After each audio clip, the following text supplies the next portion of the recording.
श्री शिवाय नमस्तुभ्यम। आप सभी लोग जानते हैं कि 21 सितंबर 2025 को सर्वपित्र मोक्ष अमावस्या है और इस दिन सभी लोग एक चावल की कटोरी वाला उपाय करते हैं।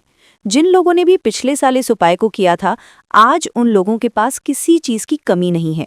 इसलिए आप सभी लोगों को इस बार ये चावल की कटोरी वाला उपाय वापस से करना है और जो लोग इस उपाय करेंगे उनको तो विशेष रूप से इस उपाय को जरूर समझना चाहिए। देखिए महाराज, इस उपाय को घर की बड़ी माता बहनों में से किसी एक माता बहन को करना है। अगर किसी कारणवश घर में माताएं बहनें उपस्थित ना हो तो उस जगह पर फिर घर का कोई बड़ा सदस्य भी इस उपाय को कर सकता है। महाराज, एक बात और हम आपको बता दें कि इस बार जो पितृपक्ष की अमावस्या है, इस दिन सूर्य ग्रहण भी रहने वाला है। इसलिए इस उपाय को करते समय सूर्य ग्रहण का समय आपको जरूर ध्यान रखना है, क्योंकि ग्रहण की शुरुआत से पहले पहले आपको उपाय करना पड़ेगा। वैसे महाराज, इस उपाय को करने का जो समय है वो शाम को 6 से शाम 7 के बीच में है। अगर किसी कारण से आप लेट हो जाते हैं तो रात 8 बजे तक भी आप अपने इस उपाय को कर सकते हैं। महाराज, अगर कोई किसी कारणवश इस समय से भी लेट हो जाता है तो वो रात को 10 बजे से पहले पहले इस उपाय को कर ले, क्योंकि 21 सितंबर रात 10:59 से सूर्य ग्रहण की शुरुआत हो जाएगी। इसलिए आप इस उपाय को जल्दी से जल्दी करने की कोशिश करें। देखिए महाराज, एक चावल की कटोरी वाले उपाय में आपको एक चीज तो समझ आ रही होगी कि इस उपाय में हमें एक चावल की कटोरी लेना है। तो घर की बड़ी माता बहनों में से कोई भी एक माता बहन शाम को 6 बजे के बाद पितृ अमावस्या के दिन अपने घर के रसोई घर में से एक खाली कटोरी ले। उसके बाद उसमें घर के रसोई घर से चावल भर लें। कटोरी के अंदर चावल आपको फुल भर लेना है और ये चावल आपको कच्चे लेना है। अब आपको इस चावल की कटोरी के बीचों बीच चावल के ऊपर एक कपूर का टुकड़ा रखना है। यहाँ पर कई सारी माताएं बहनें ये प्रश्न करती हैं कि ये कपूर का टुकड़ा कौन सा होना चाहिए।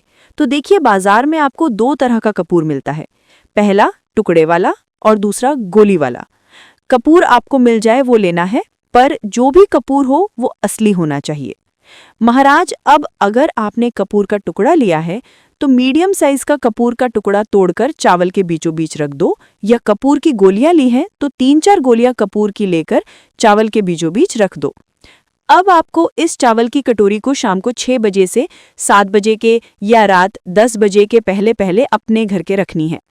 ये चावल की कटोरी आपको अपने घर के मेन गेट, जहां से आप अंदर बाहर जाते हैं, उस जगह पर या तो चौखट पर रख सकते हैं या दीवार पर भी ये कटोरी को रख सकते हैं।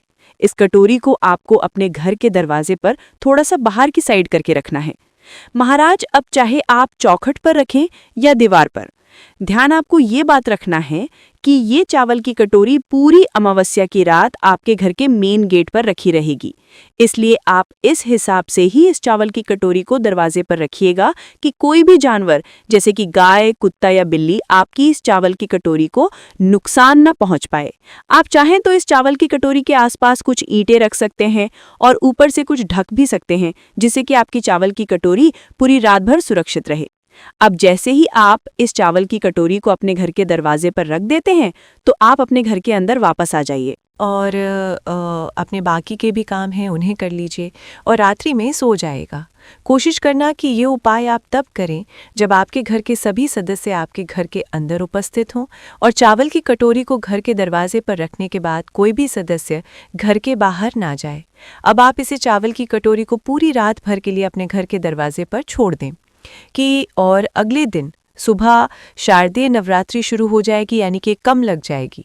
तो आपको सुबह जल्दी उठना है और स्नान करना है और आपका सबसे पहला काम इस उपाय को पूरा करना रहेगा, जिसमें आपको स्नान करने के बाद अपने घर से एक माचिस उठानी है और सीधा उस जगह पर चले जाना है जहां पर अपने घर के मेन गेट पर इस चावल की कटोरी को रखा हुआ था। अभी आपको इस चावल की कटोरी को ना छूना है और ना उठाना, और जब कपूर जल रहा हो तो उस समय आप अपने पितरों से अपने प्रार्थना करें, अपनी गलतियों के लिए क्षमा मांगें अब जैसे ही आपका वे कपूर अपने आप जलकर बुझ जाए, उसके बाद में अब आप अपनी चावल की कटोरी को अपने पितरों का स्मरण करते हुए उठा लें और अपने घर से बाहर निकल जाएं। और घर से बाहर निकालने के बाद आपके घर के आसपास कोई भी एक ऐसा जो बड़ा पेड़ हो, उस पेड़ के नीचे आपको ये चावल की कटोरी के चावल डालकर आ जाने हैं, जहाँ पर पक्षी इनके दानों को चुग लें और खा लें। उस समय भी आप अपने पितरों से प्रार्थना कर लें और अपनी मनोकामना भी आप बोल सकते हैं और चावल वहां पर डालकर कटोरी को अपने साथ अपने घर लेकर आ जाएं। महाराज, अब आपका ये एक चावल की कटोरी वाला उपाय पूरा हो जाता है। देखिए महाराज, ये जो उपाय है ये शारदीय नवरात्रि के पहले जो पितरों की अमावस्या पड़ती है उसी दिन किया जाता है, इसलिए साल में ये उपाय सिर्फ एक बार किया जाता है। इसलिए लोग इस दिन का और इस उपाय को करने का बहुत बेसब्री से इंतजार भी करते हैं। इसलिए आपके पास एक मौका आया है, आप इसका फायदा जरूर उठाएं। और जो भी लोग पितरों के 16 दिनों में अपने पितरों के लिए, पूर्वजों के लिए कुछ ना कर पाए हों, अगर वह भी पितृपक्ष की अमावस्या के दिन इस एक चावल की कटोरी वाले उपाय को कर लें, तो उनके पितरों, उनके पूर्वज उनसे प्रसन्न होकर ही इस पृथ्वी से जाएंगे और इसके ऊपर पितृदोष भी होगा, वह भी उपाय से दूर हो जाएगा। और महाराज, अगर इस उपाय को करने में आपको कोई भी परेशानी हो तो पहले कमेंट करके पूछ लीजिएगा, तभी उपाय को कीजिएगा। श्री शिवाय नमस्तुभ्यम।